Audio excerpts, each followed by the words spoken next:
Hello everybody, welcome back to Flickcharting. I am your host, the beer and Flickchart guy, David. What have I got today? I'm back to Sam Adams. Why?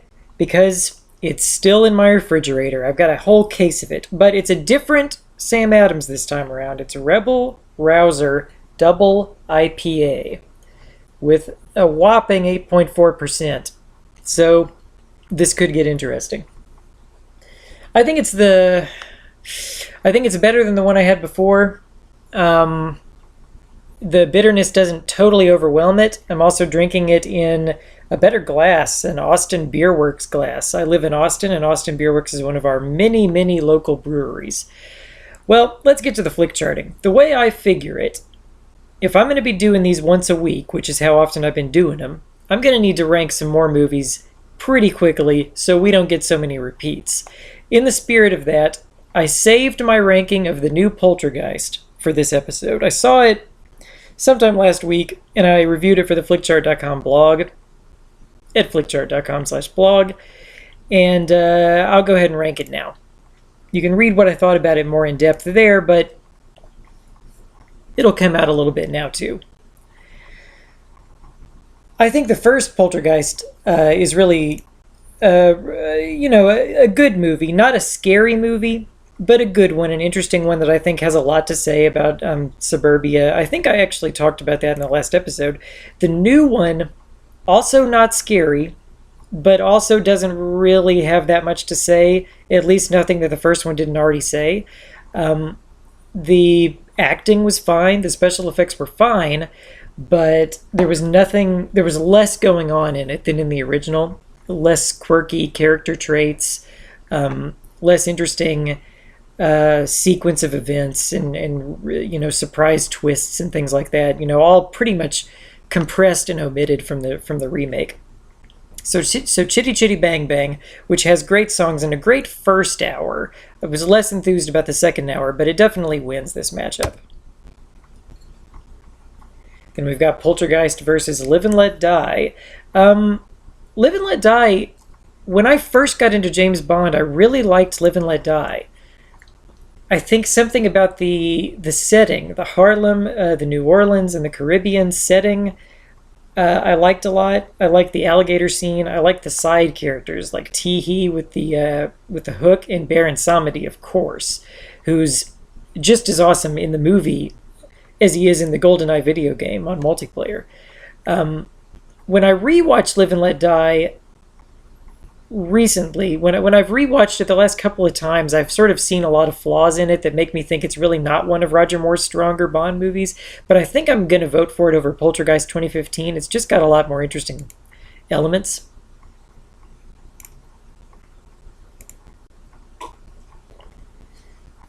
Hobbit: The Battle of Five Armies. Well, I've seen the first Hobbit movie twice. The other ones I only saw once, just out of obligation. I was very disappointed in them. Battle of Five Armies, I thought, was probably in some ways the best of the three, and in most ways it was probably the worst of the three.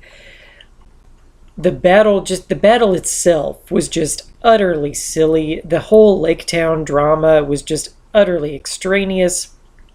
Thorin was good in it. Thorin was better in this movie than in either of the previous movies. But Bilbo was just as inconsequential. There was that cool fight with Gandalf, Saruman, and Galadriel at the Necromancer's tower, Dol Guldur. But is that enough to give it the vote here? You know what? I'm afraid that it probably is. Going with The Hobbit. Poltergeist versus The Day After Tomorrow. We're getting down into the lower reaches of my chart with these rankings. The Day After Tomorrow, just a throwaway disaster movie that left no real impact on me. I think there's somebody in it who is drowning in a library. Is that this one? That's this one, right? And it starts off with like a really rapid, scientist in a ice bunker saying, it's coming tomorrow. The climate disaster it's not really going to take hundreds of years. It's coming tomorrow. Very typical I think Poltergeist, just the source material that it's working with is stronger, even though it doesn't do anything interesting with it. So I'm going with Poltergeist. Versus The Execution of Mary, Queen of Scots. Go to YouTube, watch The Execution of Mary, Queen of Scots. It will take you 4 seconds to watch, and you will wonder, how did they do that? Unless, I guess, it was just a dummy or like a jump cut. That's probably exactly what it was. I'm fond of these 1890s shorts, but I think I'm going to go with Poltergeist. A full-length movie, even a weak one, it's not quite an even matchup, not a fair match.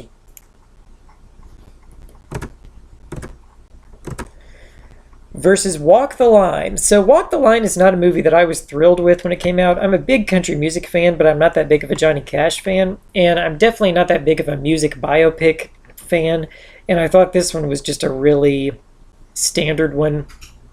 If people say the performances were good, people say the music was good, to me, I don't see anything going on in this biopic that isn't going on in all other music biopics, and it's not my favorite by any means. I think my favorite music biopic might be Oliver Stone's The Doors.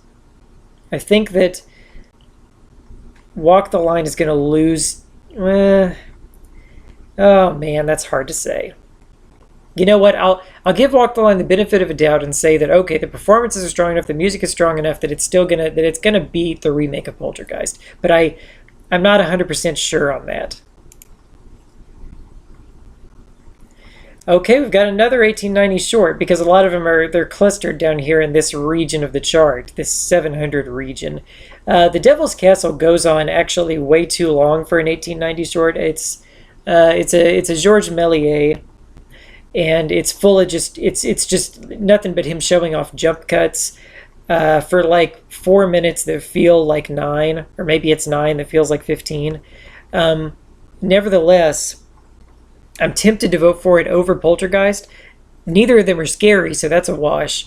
But The Devil's Castle, at least, it's showing one of the early pioneers of film doing what he does best, which is tricks with the camera. And it has, a little bit of a story, which is a rarity in 1890s films. I'm going to go with it. The Devil's Castle over Poltergeist. Poltergeist versus The Village. M. Night Shyamalan. Now, I don't think The Village is a good movie by any means. Most M. Night Shyamalan movies are not good movies after Sixth Sense. But I will admit, I was scared of the monsters in The Village, and I think that's going to be enough because in a horror movie, the one thing I probably want is to be scared. I mean, I'd like it to be a competently made movie, but one of the things that I really would like for it to do is creep me out, and the monsters in The Village do that. The way they stand in the forest and kind of like lumber back and forth, and it's clearly. I mean, it looks like a person under a costume, but that can be scary if done well, and I think that, if nothing else, was done well in The Village. Poltergeist versus Rent. Definitely going to go with Rent here. I like musicals. I think the music is good enough in Rent. I don't like the characters very much. I think they're all over the top. They're all such sort of too self-consciously artsy New York, urban, young, postmodern types, and I don't like that. But the movie succeeds at what it's trying to do, and the music is good. So Rent beats Poltergeist. And then we've got It's a Mad, Mad, Mad, Mad World over Poltergeist. Easy winner for It's a Mad, Mad, Mad, Mad World. Not a movie I like a lot because it contains a lot of. It's a shrieking.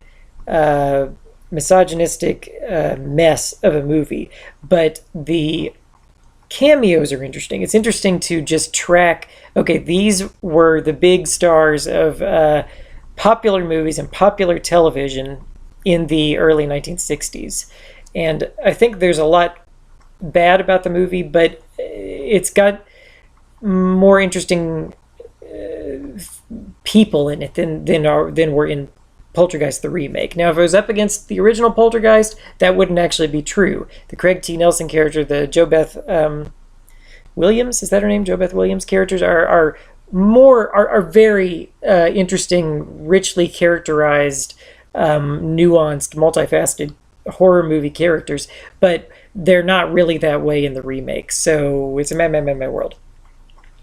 So Poltergeist entered my chart at the position number 740 out of 816. It's been ranked 196 times, and so far it's winning less than half of its matchups. And I would expect that number to drop as more people see it. Well, I've got another movie to rank, another first-time watch for me, and that was Woody Allen's 1975 comedy Love and Death. It got onto my radar because we featured it in our Best of 1975 post on the Flickchart.com blog.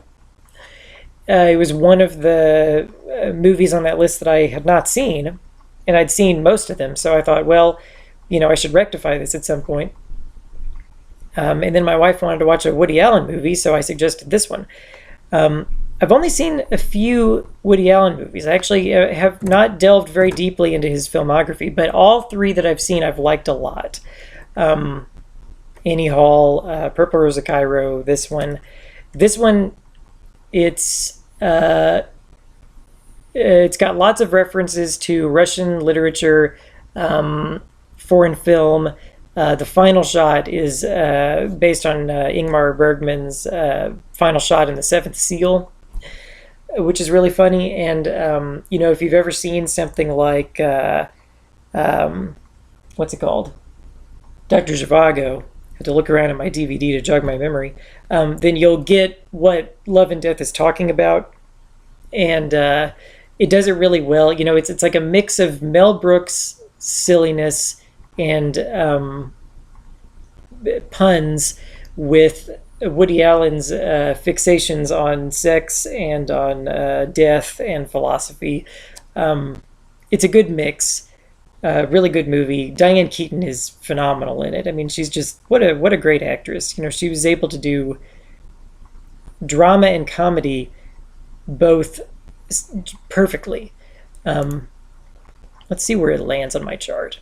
Obviously, I liked it a lot. It's gonna rank above the remake of Poltergeist, that's for sure. I gotta drink this beer faster too. Want to start letting the beer do some of the thinking for me on these matchups. Love and Death versus Excalibur. Okay, I think Excalibur is a noble failure, and I love noble failures. It's really going for a unique fantasy aesthetic, and it's trying to sort of live in this cerebral fantasy, sort of slightly higher plane in the way that its characters talk to each other in a very portentous and sort of inward-looking manner. That's it. It's a mess. It's just an unqualified wreck of a film, which makes it really interesting to watch. And there are scenes in it. There are individual scenes in it, like a scene with like a hanging tree. That work really well, and also Helen Mirren is good in it. There's so many famous, British and English and Irish actors in it. Patrick Stewart is in it in a fairly small role. Anyway, Love and Death's going to beat Excalibur because, like I said, Excalibur is in many ways a total failure to achieve what it was going for. But you can see what it was going for, and what it was going for was really cool if you're into fantasy and Arthur stuff, which I am. But Love and Death wins. It's up against The Hunt for Red October. And I've mentioned before, we're getting to know this movie very well. I think it's been featured in both of my episodes of Beer and Flickcharting. And it's going to continue to win. Love and Death versus A Passage to India. A Passage to India. Did I talk about this in a previous episode? Anyway, it's a David Lean movie. It's I think maybe his last movie.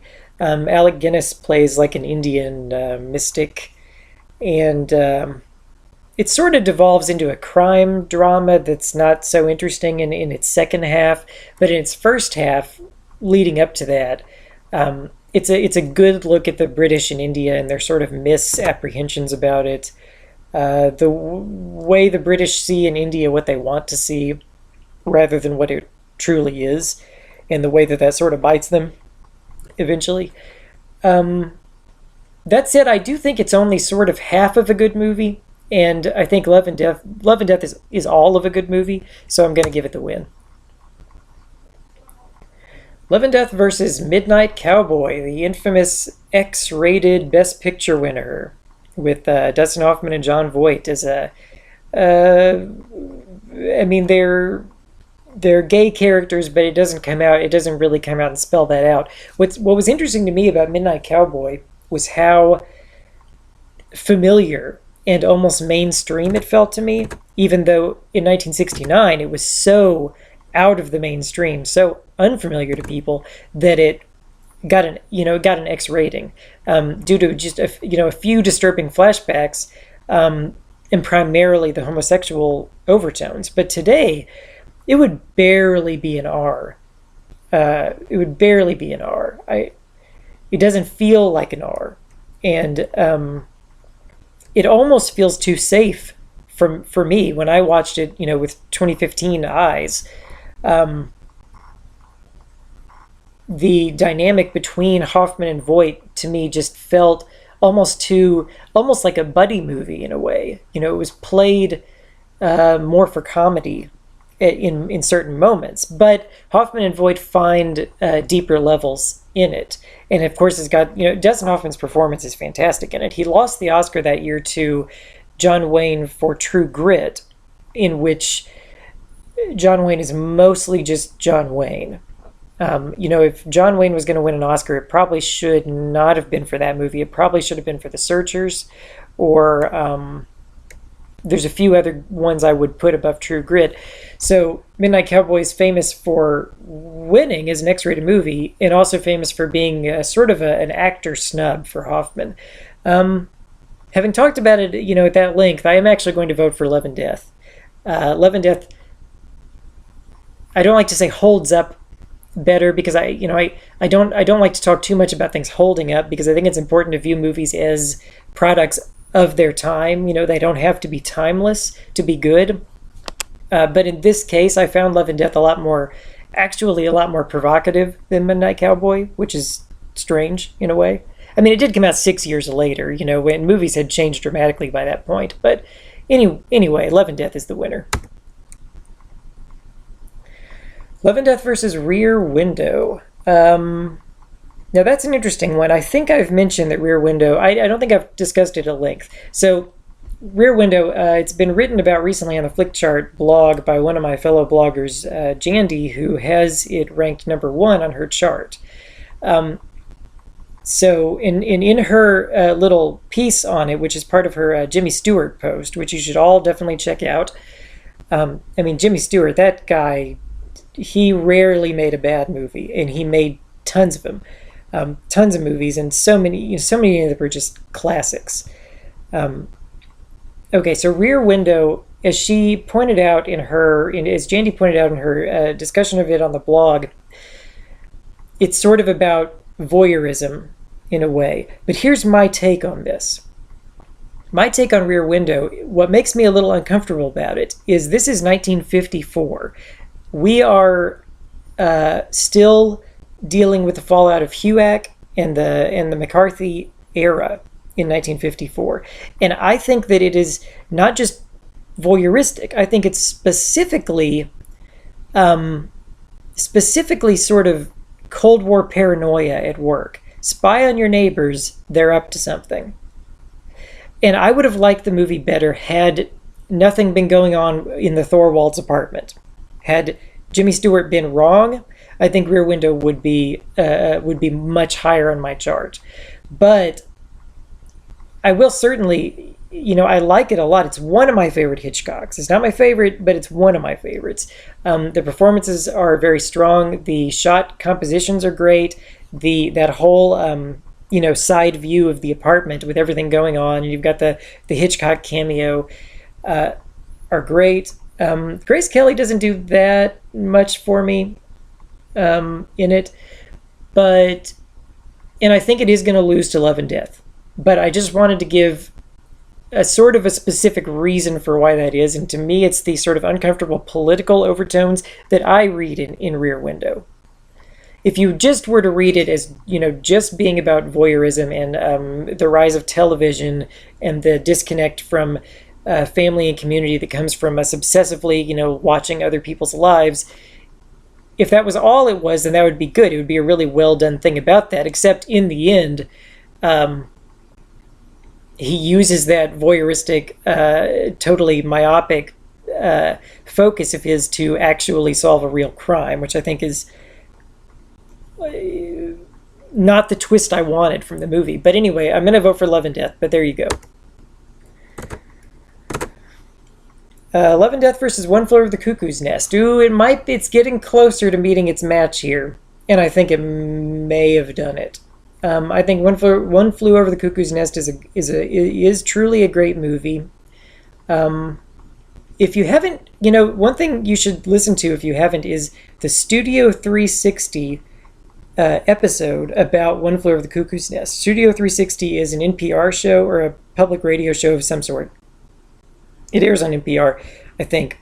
But I listen to it as a podcast. It's based in New York. And they devoted an entire episode to discussing every aspect they could think of One Flew Over the Cuckoo's Nest.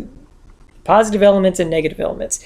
But I think there's more positive than negative. I think it's a more nuanced movie than most people think it is, in that I think that R.P. McMurphy is probably slightly mentally ill.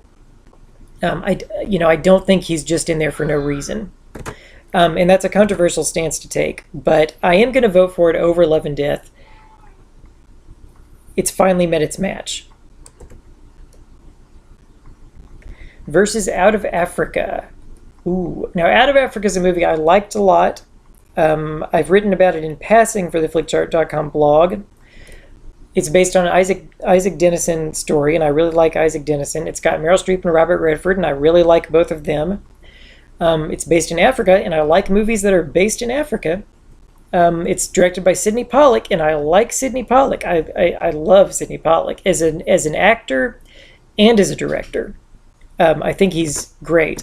Probably a little underrated as a director. I don't think, he doesn't get brought up a lot as sort of an auteur, but the movies he made, whether They Shoot Horses, Don't They, or Tootsie, or Out of Africa, I think, he really seemed to embody every world that he was living in for each individual film. And when you watch Out of Africa, you're like, oh, this must be by sort of a David Lean or sort of a David Lean type, who just makes these sort of sweeping dramatic, romantic epics, globe-trotting epics. But no, he's Sidney Pollack, and he operates in all sorts of different mediums. That said, it is a very kind of movie, if that makes any sense. I mean, there's probably in the final analysis not really that much to really think about or even really care about in Out of Africa. I mean, it's a strong story about a woman who sort of runs her own affairs in Africa. But I don't know if you can hear that. That's the Beer and Flickchart cat. I don't know if you saw him earlier when he walked across my lap, but he's really bugging me right now. But he's just gonna have to wait. I'm in the middle of something here. Jeez. He's a cool cat. His name is Sunny. He's named after Sonny Corleone from The Godfather. I named him that soon after I first saw The Godfather 14 years ago. Anyway, I think Love and Death's going to beat Out of Africa. I think it actually has more substance, even though it sort of mocks its own substance. All of the philosophical discourse in Love and Death is played for comedy, but I think it's also, at the same time, it's really there, and these really are Woody Allen's thoughts about death and all Love and Death. I'm going to go with it over Out of Africa on the grounds of substance. The Man Who Shot Liberty Valance. Great possibly a movie that John Wayne might have possibly been justified in winning an Oscar for, although Jimmy Stewart probably has the more significant part in it. Yeah, I mean, I would say so. The interesting, spoiler alerts about, here we go, there's a spoiler alert. don't listen to me if you haven't seen The Man Who Shot Liberty Valance. But so the idea is that Jimmy Stewart came to this small western town and cleaned it up and, got the territory incorporated into the U.S. and all of that, based on the fact that, he brought law and order, and he's trying to bring law and order sort of by the book in a non-violent way. My leg is getting attacked by Sonny, the beer and Flickchart cat. Here, you want to see Sonny? Let's see if I can bring him up here. Come here, Sonny. Come here. Nope. At least that got him out of my... No, he's back. Oh my God, this is why we have beer.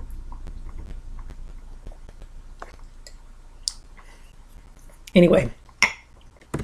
Tries to clean up a western town, law and order, tries to do it by the book, tries to, not do it by the gun, but then he does end up doing it by the gun by killing Lee Marvin, Liberty Valance. I guess that's not a spoiler because it's in the title. The Man Who Shot Liberty, that Liberty Valance is going to get shot.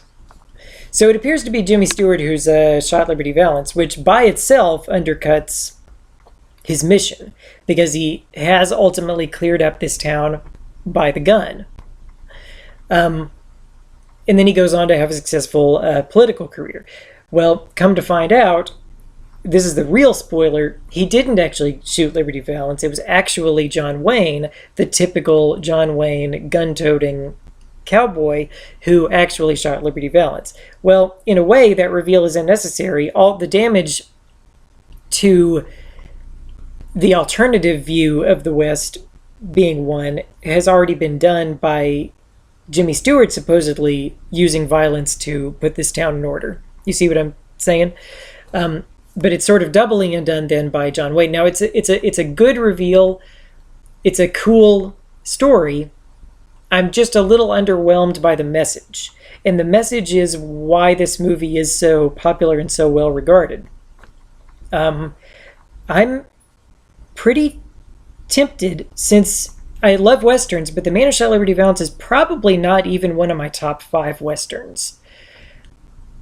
And so I'm pretty tempted to go with Love and Death, which I think is, by virtue of me having seen fewer than 5 Woody Allen movies, is one of my top 5 Woody Allen movies.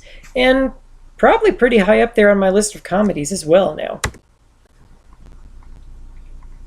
Oh, now it's up against... Love and Death is up against A Man Called Horse, which may be, if not one of my top 5 Westerns, then just outside of it.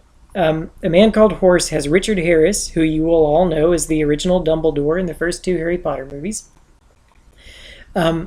playing basically the exact same part that Kevin Costner played in Dances with Wolves. He's an English, except he's English rather than... Anyways, an English gentleman who goes to the Americas, goes to North America, and ends up getting essentially captured by Native Americans, but then he sort of becomes one of them.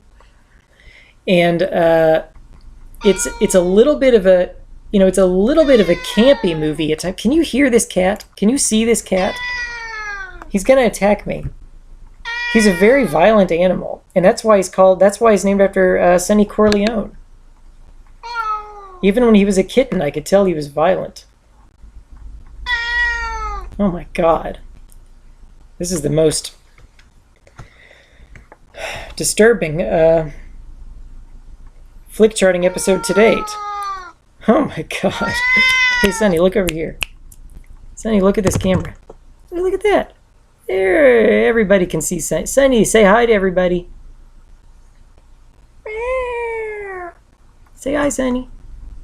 Okay, Sonny, what do you think? Man Called Horse... Oh, there he goes. Somebody else is going to feed him. Okay, so Love and Death or A Man Called Horse. I am actually going to go with A Man Called Horse. It was in 1970. I think it was probably a ridiculously progressive and unprecedented film in terms of its depictions of Native Americans and of the West. It's sort of the real West in a way that the Man Who Shot Liberty Valance is probably really still not. Even though it might get a little bit closer than your typical traditional Western. I'm going with A Man Called Horse. And that puts Love and Death at 219 on my Flickchart. Out of a global ranking of 390. Actually, that's a really high global ranking, and it's been ranked more than I would have necessarily thought. It wins over half of its matchups, and I guess I'm not adding anything to that, except I agree. And if you're a Woody Allen fan, you should check it out. Maybe I'll call it quits there. I've already run on for 30 minutes, which is the length of these things. And look, I've barely gotten halfway through my beer, but by alcohol content, I've gotten through a regular IPA. Okay, I guess that's all for now. Thanks for watching, and I'll be back next time. I've been the Beer and Flickchart guy, David Conrad. See ya!